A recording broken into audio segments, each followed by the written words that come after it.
back to this next installment of the study of Ezekiel. Tonight we will be going through chapters 31 and 32. That'd be the last two chapters involving judgment of the nations. So let's begin with the blessing. Baruch atah Adonai Eloheinu melech haolam, asher kidshanu b'mitzvotav v'tzivanu la'asot b'divrei Torah. Blessed to you, Lord our God, King of the universe, who sanctifies us with his commandments and commands us to engross ourselves in the words of Torah. Okay, now, this chapter, like I said, is right in here, the judgment on Egypt. And it is, and then I left this thing in here as a timeline so that you can kind of know where we're at right now. So this is we're right about here in 587 BCE, where Ezekiel starts his prophecies again. So this chapter is the next one. It's composed of, it's one entire oracle, but it's composed of three sections, and it is a warning to Egypt. And so the argument that the prophet here, Ezekiel, is presenting is pretty simple. Egypt boasted in its greatness, and yet Egypt wasn't as great as Assyria, and Assyria was conquered by Babylon. So the conclusion is, if Babylon can conquer Assyria, Babylon can certainly conquer Egypt. So the fall of that great empire of Assyria is still pretty fresh in the minds of the people of Egypt, because there's only like 50 years before that happened. So they still knew that Assyria had fallen. So let's go ahead and get right into it. Ezekiel 31, verse 1. On the first day of the third month of the 11th year, the word of Adonai came to me, saying, Son of man, say to Pharaoh, king of Egypt, and to his multitude, who is like you in your greatness? Behold, Assyria was a cedar in Lebanon, with beautiful branches shadowing the forest in lofty height. Its top was in leafy branches. So, this is the third oracle against Egypt, and it was given on June 21st, 587 BCE. That's less than 2 months after the previous one that we looked at last week in chapter 30. And so the prophet was supposed to speak this out to Pharaoh Hophra. Hophra was the Pharaoh at that time, and to the Egyptians. Now, obviously,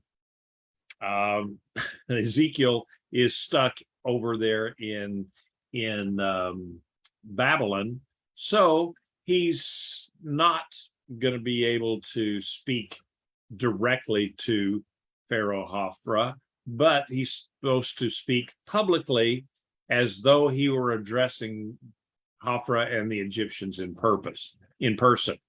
He asked rhetorically then who the Egyptians were like in their greatness, and they were similar to the Assyrians, who had they'd had a great empire, and so they were kind of like these big cedars of Lebanon. And some of the cedars of Lebanon can grow up to 80 feet high, and they're really beautiful trees. And Assyria had been one of the greatest nations in history before its fall in 612 BCE, perhaps maybe the greatest nation of that time. So it was very interesting to the Egyptians, now, this prophecy, for two reasons. First, it had been the only Assyria had been the only Mesopotamian nation to invade Egypt successfully. The Assyrians destroyed Thebes in 633 BCE and eventually incorporated Egypt into its empire. Now, second, Assyria had fallen to the Babylonians, that same enemy that was now threatening Egypt. And the city of Nineveh, which is, up there in Assyria, that fell to Nabopolassar, that's Nebuchadnezzar's father, in 612 BCE, and Nebuchadnezzar then crushed the rest of the Assyrian army at Haran in 609. So, if we're talking here now that this oracle was in 587 BCE, and Assyria had just been completely destroyed in 609 BCE. So it wasn't, it wasn't a great deal, just barely 100 years difference. And so, no, not even that. Hang on, I'm going backwards here with BCE, and so it was 13 and 9, 22 years difference. And so, yeah, this was not a this is very recent history in terms of world history. 23 years difference after Nebuchadnezzar had crushed the Assyrian army and basically destroyed the Assyrian empire. So Ezekiel, let's go ahead. Now there's a picture of a Lebanese cedar tree, or two trees or so. As you can see, they are very, very large trees, and they were renowned in ancient history for their sturdiness, or just the temple was built. The first temple was built with the cedars of Lebanon. So, going ahead, verse 4. Water nourished it, the deep made it fall, with its rivers going around its planting as it sent out its water courses to all the trees of the field. Therefore, its height was loftier than all the trees of the field. Its branches multiplied and its boughs became long because of the abundant water in its shoots. All the birds of the sky nested in its branches. All the beasts of the field gave birth to their young under its branches. All great nations lived under its shade. So, like Egypt, Assyria received, much strength and power from the waters that surrounded it, the Nile in Egypt's case, and the Tigris and the Euphrates rivers up there as far as Assyria. And the waters that nourished both of these nations enabled them to grow strong and to tower above all of the other nations, or certainly many of the other nations. And so the network of supporting nations that surrounded both Assyria and Egypt contributed to their strength and their growth. Because really no nation really stands alone. They got to have other nations that help them. And so many people groups and nations benefited from the mighty kingdom of Assyria. And that is symbolized in the scripture by the birds and the beasts that took refuge under its tree. And you can kind of envision that looking back at that cedar tree that I showed you. Going on, continuing, it was beautiful in its greatness, in the length of its branches, for its root was in abundant water. The cedars in the garden of God could not compare with it. No cypress trees could rival its boughs. No plane trees could match its branches. No tree in the garden of God could compare to its beauty.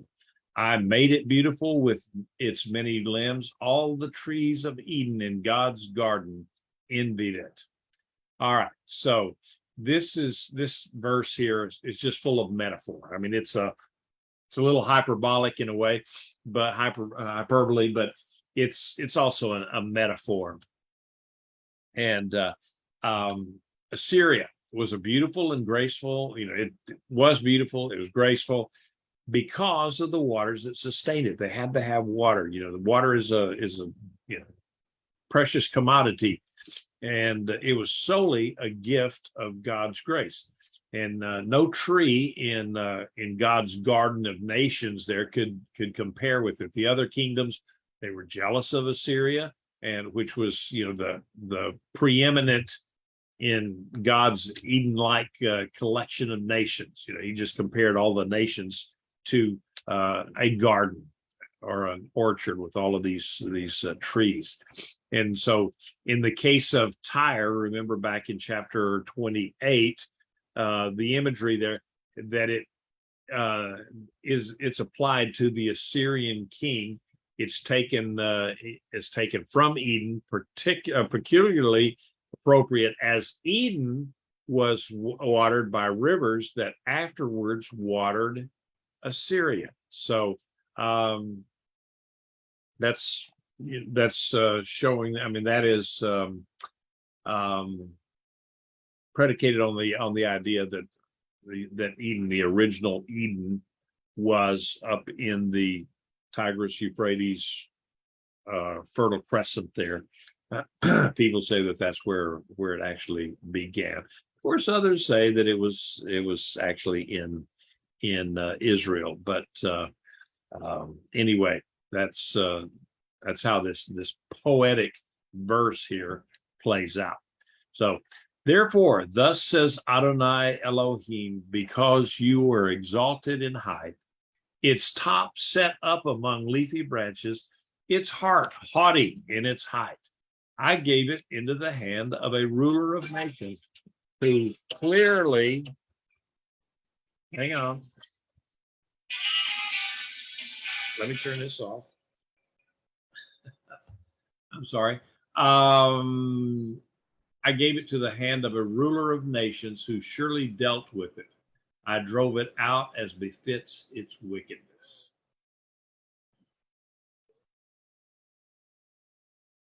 Okay. Assyria was a proud nation. And because it was such a proud nation, God had determined then to turn it over to a very strong individual who would cut it down, and namely that is who? Nebuchadnezzar. And so God had driven it out of his Eden. He had driven Assyria out because he destroyed it.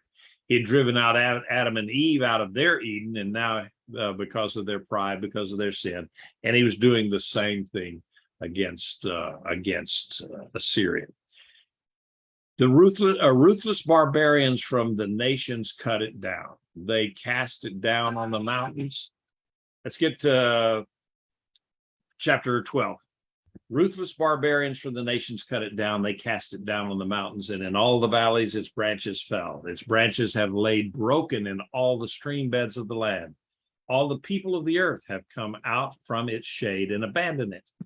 All the birds of the sky lived on its fallen trunk, and all the beasts of the field upon its fallen branches. So none of all the trees by the water should exalt themselves in their height or set their top among the leafy boughs. None of their well-watered mighty ones should attain their height, for they have all been given to death, to the lowest regions under the earth, among the children of men who go down to the pit. All right, so Assyria, let's see, alien tyrants from other nations, and you were talking, Nebuchadnezzar and his allies had cut off parts of Assyria and left it laying like a tree. Sometimes when you cut a tree down, you may go up there and you chop down some of the branches first and kind of trim the tree up, and then you fell the tree. And so that's kind of what happened here. Assyria had a reputation for being an extremely cruel nation, and I mean, they made terrorism and ISIS of today look like child's play, and with some of their torturous routines that they did.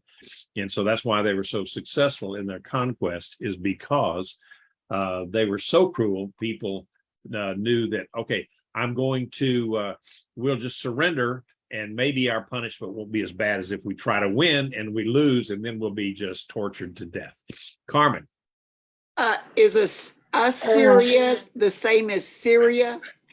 No, not Assyria. Assyria was much, much, much greater than just the nation of Syria today. Oh, okay. It was a large empire. It would be like saying Rome. When you talk about Rome, well, that's a city, but it was also a vast empire that encompassed all the known world. And so that's when we talk about Assyria, it was much, much larger than just the current day country of Syria, although it encompassed what is Syria today. Oh, okay. Thank you. Good question. Okay. So these guys were very cruel. Well, then when they were conquered, their conquerors inflicted that same kind of cruelty on them. And so, they had, they got what they had given. And so the other nations, they fled, they got out from under the tree limbs, as it were. And but there's, these nations that benefited from Assyria, they still hung on for a while. They were strap hangers, and they held on, and they took shelter where they could. They took advantage where they could, and but eventually, when you chop the tree down, the branches die, and it all just eventually wastes away.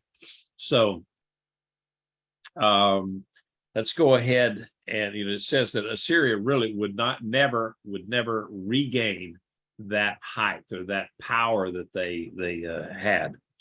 So going ahead here, thus says Adonai Elohim, in the day when he went down to Sheol, I caused the deep to mourn and cover itself for him. I restrained, and he's talking about Pharaoh here. I restrained his rivers, so the great waters were stopped. I made Lebanon mourn for him. All the trees of the field wilt away for it. I made the nations tremble at the sound of the fall when I cast him down to Sheol with those who descend into the pit.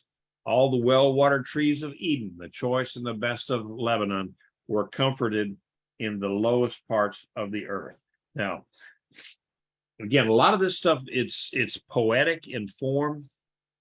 And so we see that a lot of the language, it's not something that you'd write. It's not prose. It's poetry in Hebrew. So it doesn't really translate very well. So on the day that God humbled Assyria, he caused many of the people and the nations to mourn her demise. He made it impossible for Assyria to revive. He did the same thing. It was like burying it at sea. When you bury it at sea, it's not coming back. And he kept the life-giving waters from revitalizing it. The people of the area in which Assyria had become, Mesopotamia, they mourned for it because why? They benefited from it. And then other nations that supported Assyria, they wilted because the trunk was cut down, and so they wilted too. So the fall of Assyria is kind of like if you cut down a tree in the forest. Now, I don't know if any of you have ever cut down trees, and it's kind of interesting. It's kind of fun. It's kind of scary sometimes, especially the bigger the tree, the more careful you have to be. But when that tree comes falling down, comes crashing down, then it takes, it makes everything else kind of a ripple effect. It'll come crashing down and just makes kind of makes the ground around you shake a little bit. And so that's kind of how it was with Assyria. When they fell, it caused the ground to shake because they were so mighty, and yet they were defeated. And so all these other nations that relied on Assyria or benefited from Assyria, then they scattered, or they had to make different alliances. And some of the nations did well. They profited from the fall, but then other nations just kind of dissipated. Are there any questions as I go on with this? I mean, so if you do, please call them out. Verse 17, they also went down with him to Sheol, to those slain by the sword, those who were his mighty arm, who lived in his shadow among the nations. Who is like you in glory and greatness among the trees of Eden? You will be brought down with the trees of Eden to the lowest parts of the earth. You will lie among the uncircumcised with those slain by the sword. This is the Pharaoh and all his multitude. It is a declaration of Adonai. All right, now, some other nations, they fell when Assyria did, and when it went down, it took other trees with it, and some of them had been instrumental in sustaining Assyria, and they profited greatly from Assyria's greatness. But then when Assyria fell, so did these other nations. And then, speaking for the Lord, Ezekiel asked Pharaoh and the Egyptians which of the trees or which of the nations in God's garden they resembled.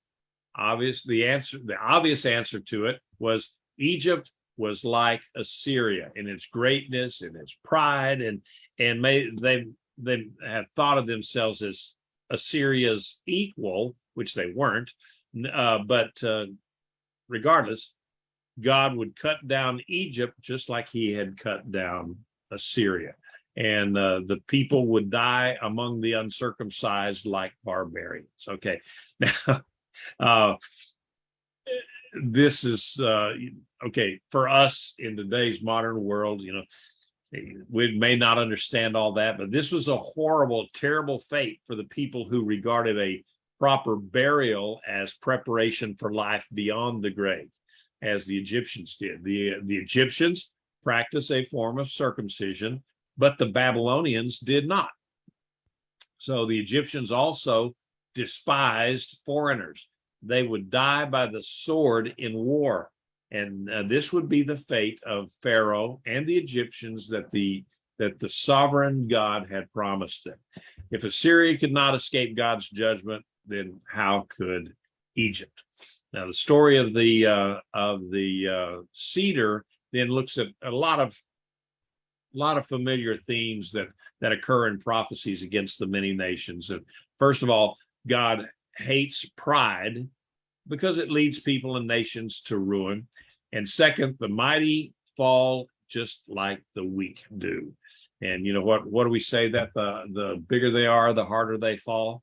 When the mighty fall, it also is a loss for the weak and the dependent. Obviously, the weaker nations that depended on the mighty nation are going to have a hard time.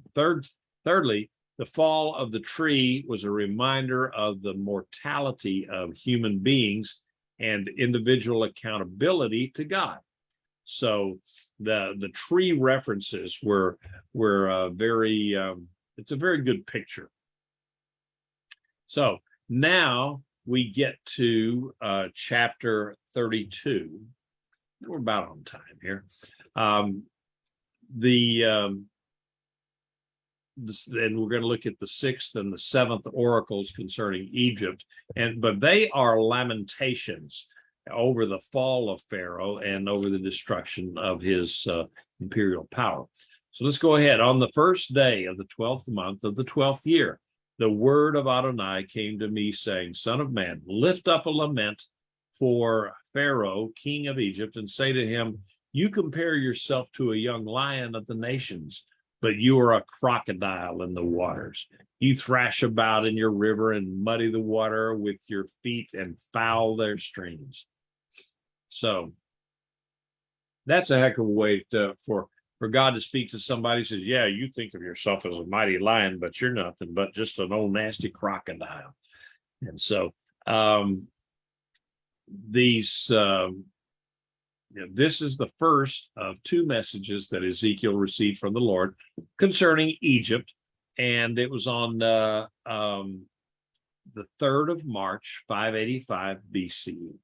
Now, this is less than 2 months after the exiles had learned of Jerusalem's fall, which had actually occurred several months earlier in 586 BCE.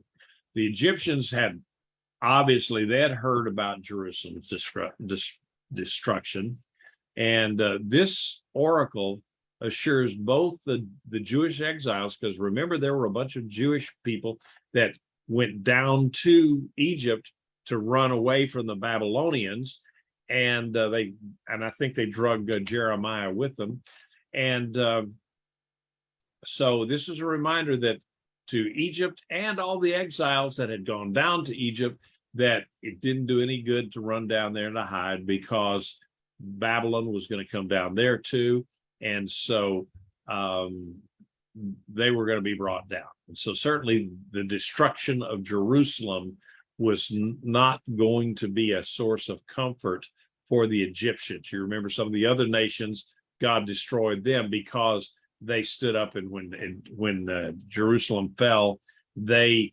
tried to profit from that, or they rejoiced in that. And God says, well, now you're not going to have anything to rejoice from, because you're going to die.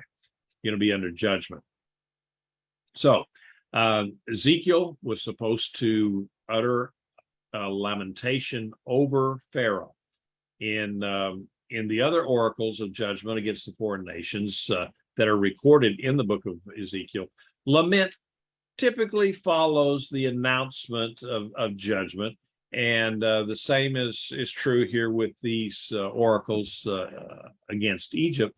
And I think the writers, he's trying to put everything into an orderly fashion. So he was preserving this pattern here. That's another reason that some of the oracles, like in chapter 29 and 30, are a little bit out of chronological order, because he's trying to keep that structural sequence in play.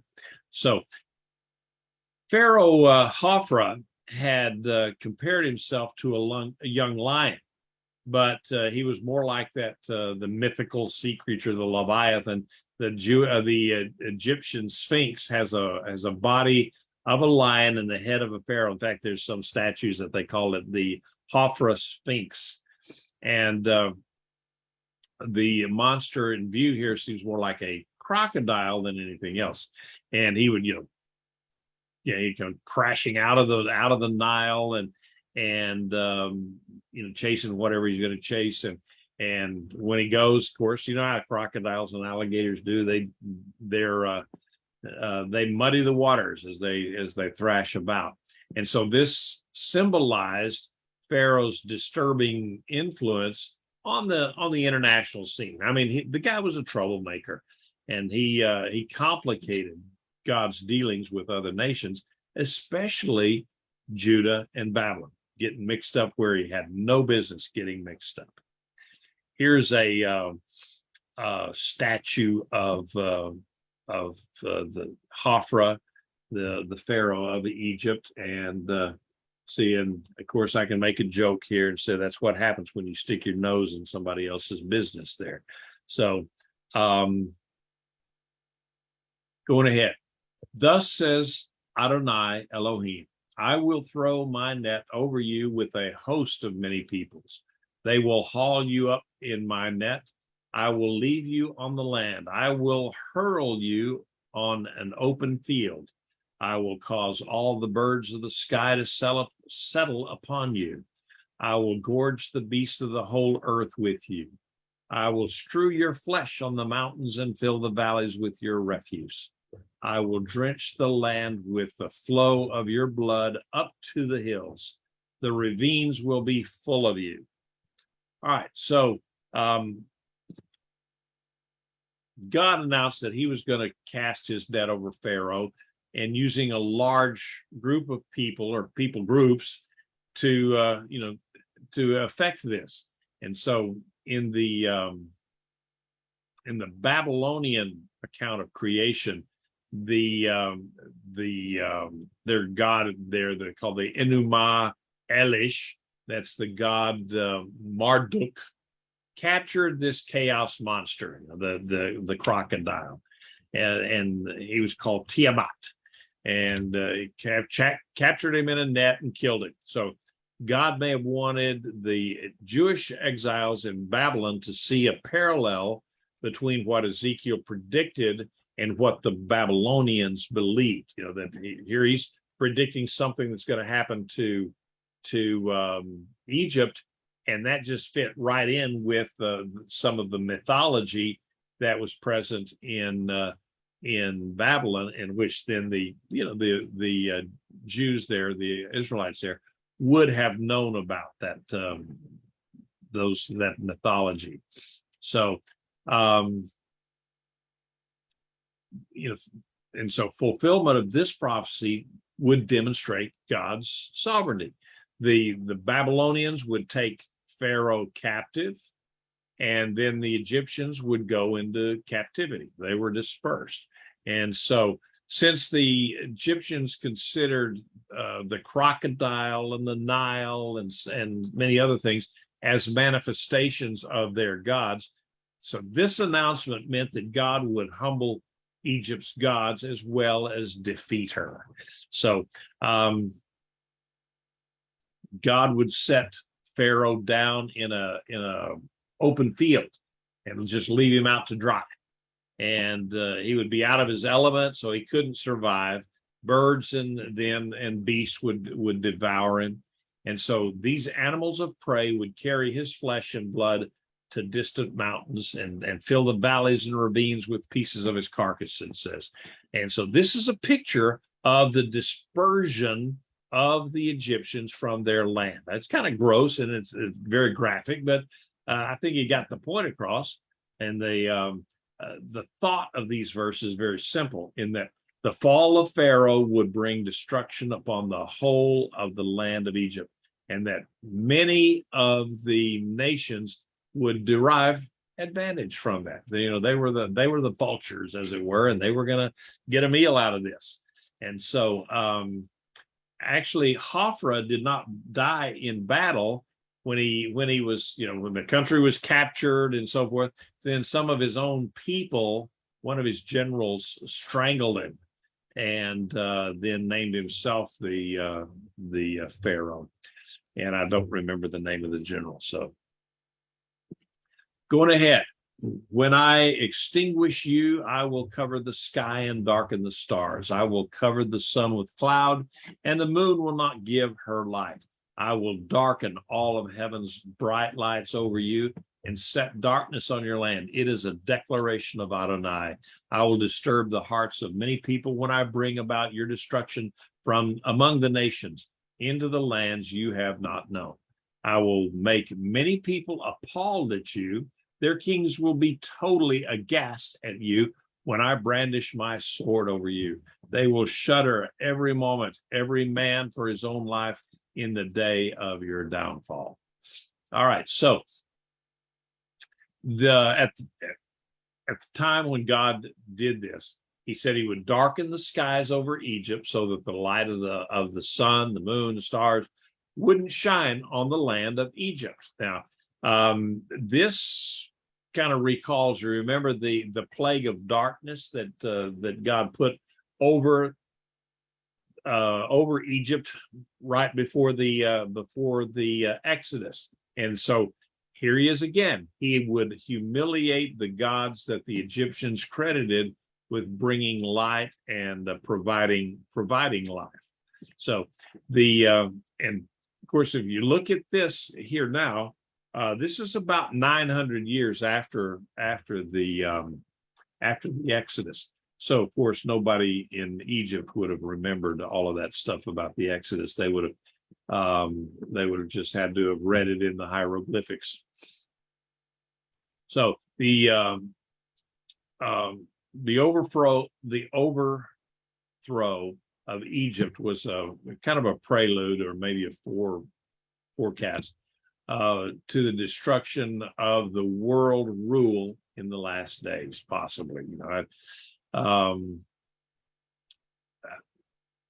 Some of the commentators say that. I think maybe that's a little bit of a stretch that they got there, but it's a thought, it's a way of looking at it.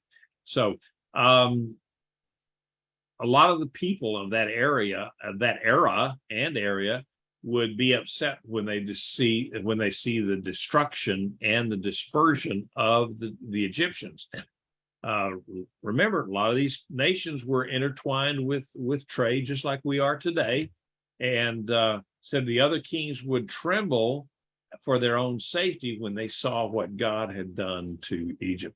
And remember, now we say, well, how would people know that it was God that was destroying this, and not just Nebuchadnezzar being Nebuchadnezzar?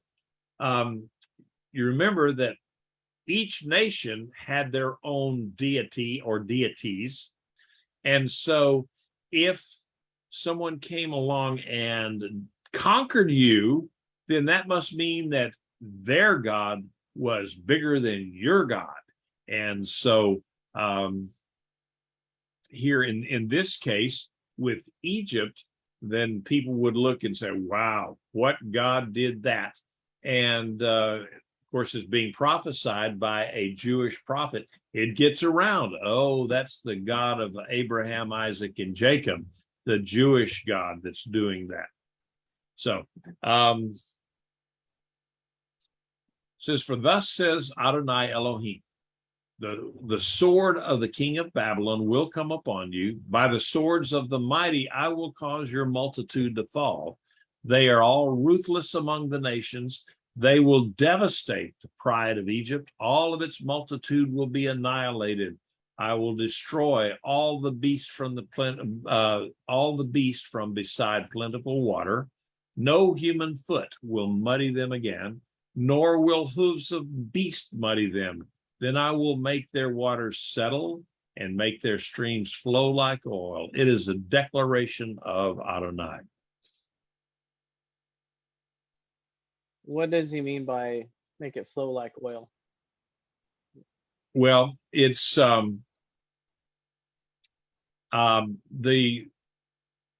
the enemy would go out and kill a lot of the Egyptians' cattle. And so these cattle, then a lot of they revered their cattle as little g gods, kind of like the Hindus think that cattle are sacred. So, and they would go wherever they wanted to, and the irrigation ditches or streams or whatever would be muddied up by the cattle.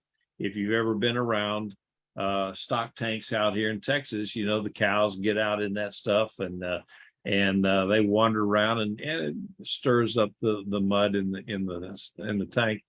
And so what he's saying here now is that, okay, with no more animals, no more livestock that are wallowing around in the streams, then everything is going to settle down. All of the sediment's going to come down, and those streams are going to flow just evenly without disruption. The irrigation ditches are no longer going to have dams on them, or they're just going to flow. And so that's what he's saying about as smooth as oil. Now, some interpreters that I've read, they kind of they say, well, this is a reference to the Messianic age. But I think that's a stretch. And I think what they're talking about here is a little bit more closely held right to that time frame that they're talking about. So, but the destruction of Egypt was going to be extreme, and so that's what they're saying. The cattle would no longer be able to go out there and mess stuff up, and they would die. And so then the natural water courses and even the irrigation water courses that they had would just flow unimpeded like oil from a cruise. Okay. Yes, sir. Thank you. Okay.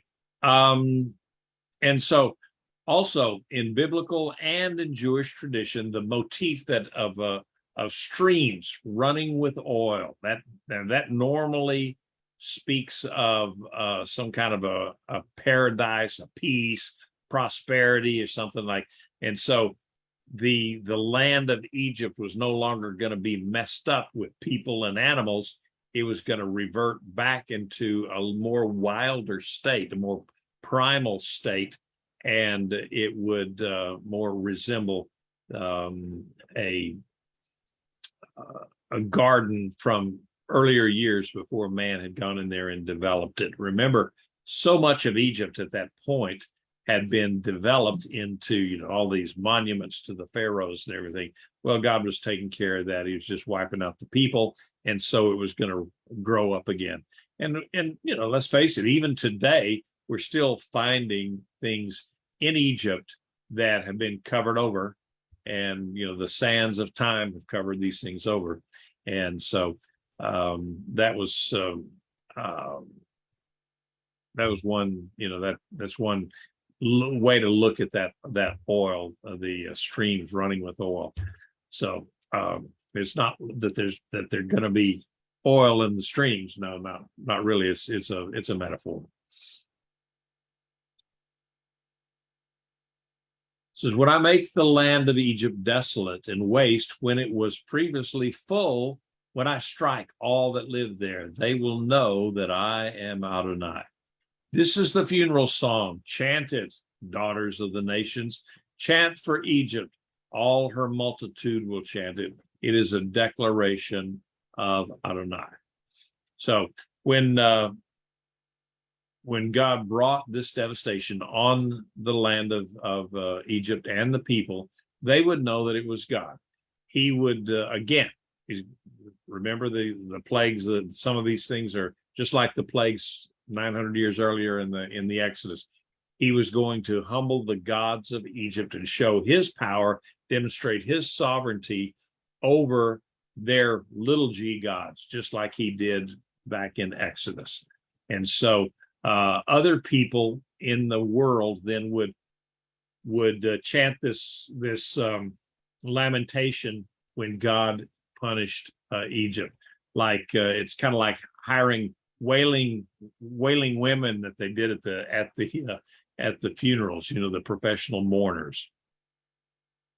So the oracle it looks back and recalls aspects of the Exodus, God's former judgment of Egypt, and just he repeats it again. There's a lot of similarity with that. So the oracle also looks forward and anticipates a still future day of the Lord when God will humble all the proud enemies of his people, the Jews. And you see that in Joel 2, in Joel 3, Amos, and chapter 8. So the last of the 7 oracles against Egypt pictures that nation in its final resting place, the grave or Sheol, and surrounded by all the other dead nations that had preceded it in death. This oracle here is probably the most graphic portrayal of the pit or Sheol that's in the Tanakh or the Old Testament. So the language is very, very poetical, and its details we can't really take too literally, again, because it's poetry. And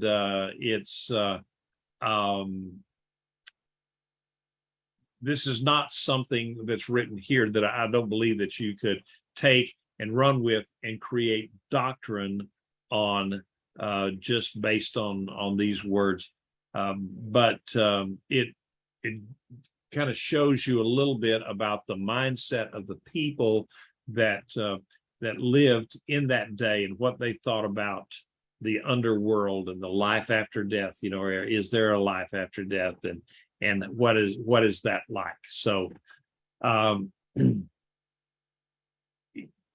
you know, there's a lot of, it just kind of gives you a picture into their minds a little bit. So, well, let's go on.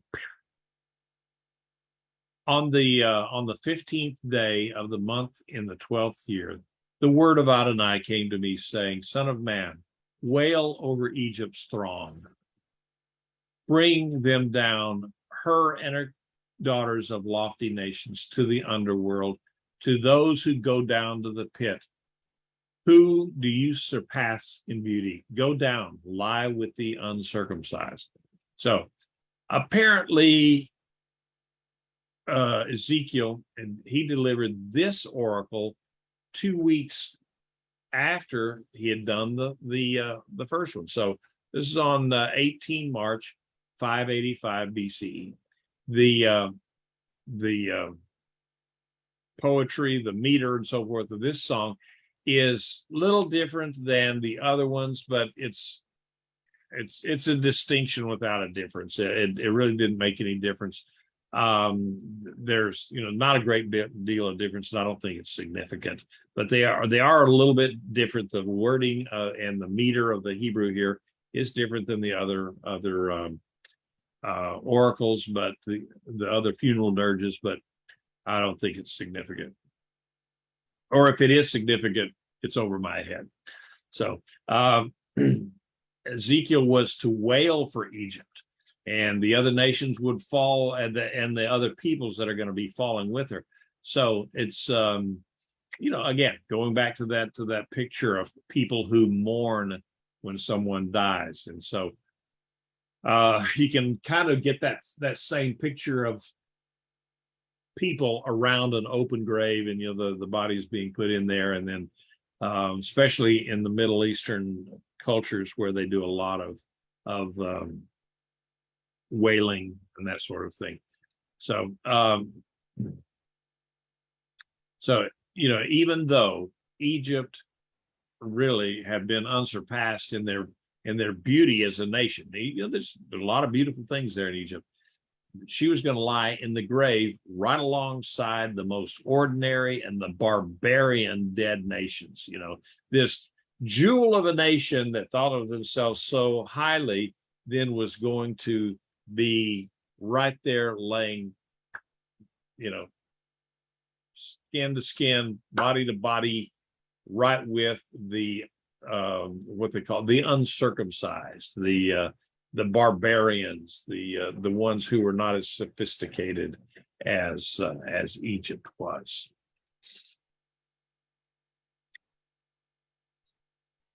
So in the ancient world, this idea of circumcised and not circumcised was a big deal.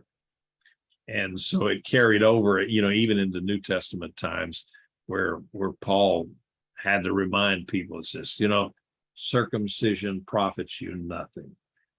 And so I'm not going to go on past that, because I'd get off my notes and I'd never finish this out. So they fall among those slain by the sword. She is given over to the sword. They drag her down with all her throng. The strongest warriors will speak of him and his allies from the midst of Sheol. They have gone down. They lie still. The uncircumcised slain by the sword. Assyria is there, and all her company. Their graves surround them, all of them slain, fallen by the sword. Her graves are set in the deepest part of the pit. Her company surrounds her grave, all of them slain, fallen by the sword, who put terror in the land of the living.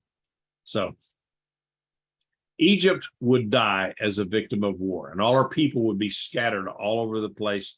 And nations that are already dead would speak of the demise of Egypt like the death of the uncircumcised. Namely, they're just saying, hey, these people, they're a nation just like us, even though they were circumcised, meaning that, you know, in the Egyptian mind, they were sophisticated. They were far better. They were superior to the heathens and the barbarians.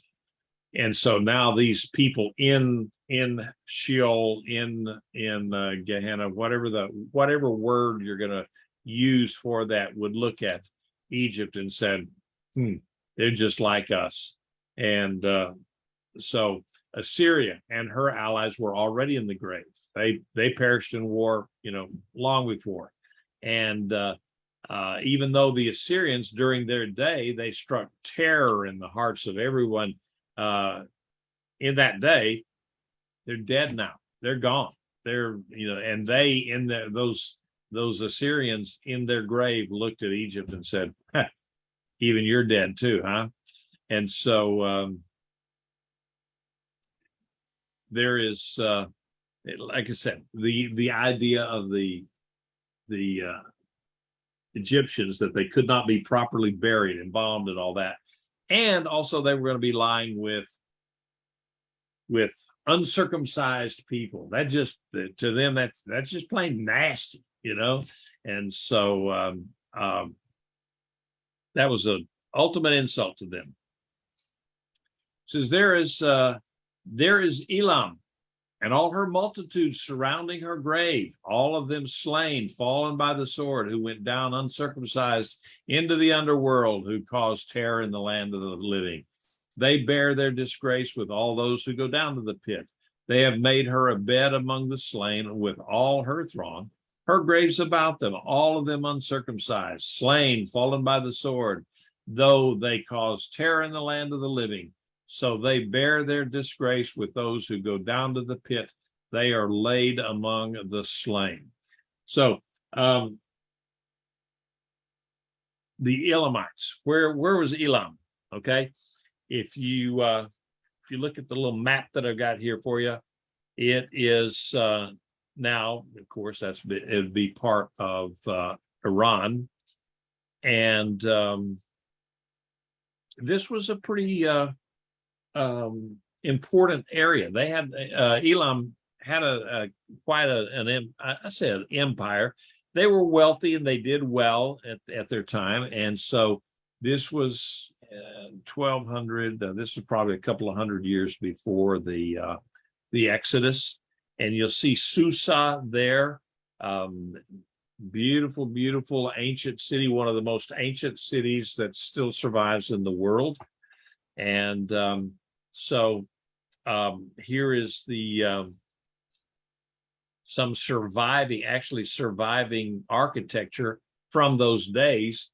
4,000, let's see, yeah, about 3,000 or 4,000 years ago, more than that, or more than 3,000, maybe more than 4,000 is when this stuff was built, and it's still there. I mean, so you can imagine if this survived, how much, what it must have looked like. And so the Elamites, they were a mighty people. They lived east of Babylon, Babylonia, where I showed you. This was Babylon here. And they were also in the grave from warfare. These people from the region, they became a significant part of the Persian Empire, but the Elamite kingdom of the foreign years, it's this is what they're talking about, that Elamite before they were all conquered. And Assyria had destroyed them about 645 BC.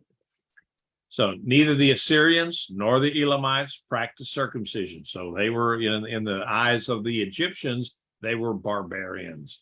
And now the Egyptians, a circumcised people, would join them in the same grave in Sheol.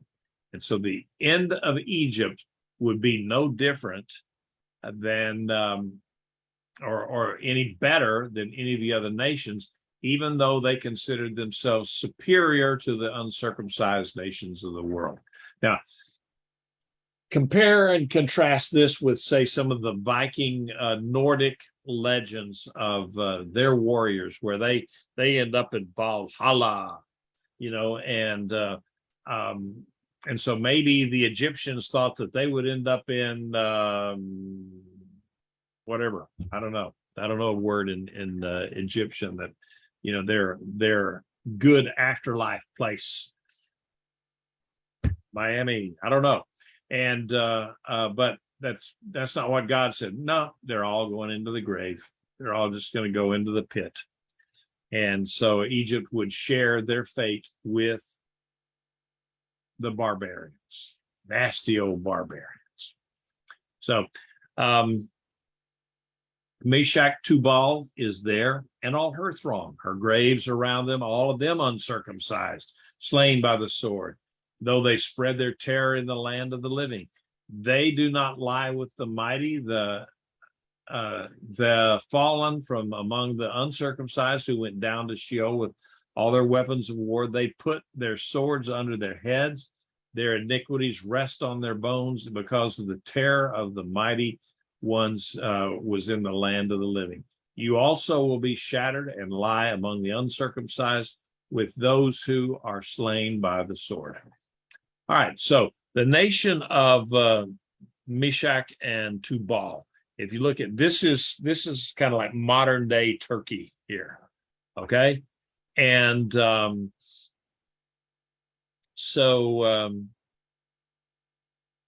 that's what they're actually talking about. Now, later on in end time prophecy and so forth, people have got Meshach and Tubal and all over the place, where different things to fit their version of what end time is going to look like. And we'll look at that as we get further into Ezekiel, because that's where some of these prophecies are. So Meshach and Tubal, they along with their neighbors, they were uncircumcised people also. They perished in war. This is just a litany of all these great nations. They perished in war. Made no difference whether they were circumcised or not circumcised. And supposedly these people in Meshach and Tubal were they were the Nephilim, the giants of the land. But even so, they died. And when it talks about they went to their grave with their swords, ancient peoples would often bury the warriors with their weapons in their hand or close by them, so that they would have them in the afterlife. So Edom is there, her kings and all her princes, who for all their might have laid with those slain by the sword. They lie with the uncircumcised, with those who go down to the pit. The princes of the north are there. All of them are all the Zidonians who have gone down with the slain, ashamed for all the terror that they caused by their might. They lie uncircumcised with those slain by the sword. They bear their disgrace with all those who go down to the pit. So Edom is another example of a strong nation that had perished. And, they joined this massive humanity. What do we call it today? That they are in the dustbin of history. They've been relegated to the dustbin of history. Well, this was the kingdom of Edom right here. And you note that Petra was there. And if you know anything about Petra, extremely important city in the ancient world. And it was on the trade route, the King's Highway through there. So a very profitable, very wealthy nation.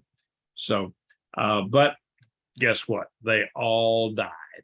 And then it talks about the rulers of the north. Well, that possibly means Phoenicia, or even higher up. It could be on up into Turkey, where we see Meshach and Tubal. And so all of these had prominence, but they all fell, and they no longer exist today as a people group.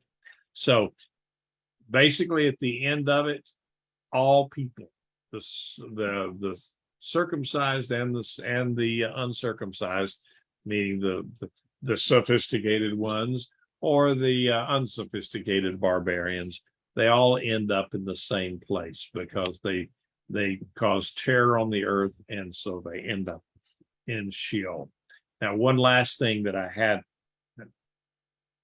just as an afterthought, in the Hebrew scriptures, the word used for we talk about Sheol. Well, that's the word in Hebrew scriptures. That's the realm of the dead. It means simply the place of the dead. That's what it means, or the place of departed souls and spirits. Now, New Testament Greek equivalent to Sheol is what we would know as Hades, and which is a general reference for the place of the dead. The Greek word Gehenna is used in the New Testament for hell, and that's derived from the Hebrew word Hinnom. And other scriptures in the New Testament indicate that Sheol, or Hades, is a temporary place where souls are kept as they await the final resurrection. And so the souls of the righteous at death go directly into the presence of God, the part of Sheol called heaven or paradise. So, they break it up. You kind of, Sheol is just the place of the dead. And then that's broken up into paradise or Abraham's bosom. And then there's a gulf between them. Remember the story of Lazarus and the rich man. And then there's the place of torment down below for those who torment down below, Rabbi, is that the bottomless pit? Not quite yet. I mean, it's similar. The bottomless pit, we'll see that later on in the book of Revelation. But it is a place that is prepared for the unrighteous that have died. Okay, so basically that has to do after the judgment then. Yeah, the bottomless pit will be filled. But and there's a lot of this stuff that I don't understand. I mean, I was reading an account just today of some guy that he was a pretty bad dude in prison and got cut and he died, and he went down to hell, a place of torment, and then some reason he was allowed to come back and got forgiveness for the person that he had killed, and then he became a believer and is telling everybody about, get your heart right, get your life straight, because you don't want to go to hell, that's for sure. And so we don't know. I mean, and I get these kind of these stories, and I really don't know the answer to them. There's all sorts of theories and so forth, and so that it fascinates some people. My wife is fascinated by those kind of stories, and whether it's I just don't know that much about it, and so I just know that if you're a believer in Yeshua, Jesus, the Son of God, the Messiah, then you don't have to worry about place of torment. And so I'm a believer in Messiah, so I have a major worry in just what kind of bug is eating my garden. So. I understand, but I do have another question, and I'm sorry I'm getting off topic a little bit, because when there was there is a place that the angels that fell are being held also. Yeah, and I forgot what it was referred to. I've forgotten the name, but that is again that falls a little bit more supernatural aspect, or more because of who they are versus who. Well, the hell was created. Hell was not created for man. Hell was created for Satan and his angels. Okay. Yes. And so, but then after the fall, then that became a place. And there again, I've read all sorts of things where people talk about that hell and punishment and so forth is not going to be a permanent forever and ever, amen, kind of a thing. There's language to point in both directions. And, you know, I personally would like to think that hell would not be a forever thing for people, and that after a while, then they just kind of go into nothingness and they no longer exist. And so they're no longer in constant torture and pain. But then again, Yeshua himself said they'd be cast into the pit where the worm never dies and the fire never goes out. So, but there again, looking at the language of it, it doesn't say that the person is going to be there for forever and ever and a day. It just says that the worm never dies, the fire never goes out. So, Like ever consuming fire, right? yeah. Yes. So Yeah. we just don't know. I just know that it's incumbent upon us to try to make sure that all our friends and family are prepared for Mhm. the hereafter. Yes, sir. So I'm going to go ahead and close out the recordings. And if anybody else has any other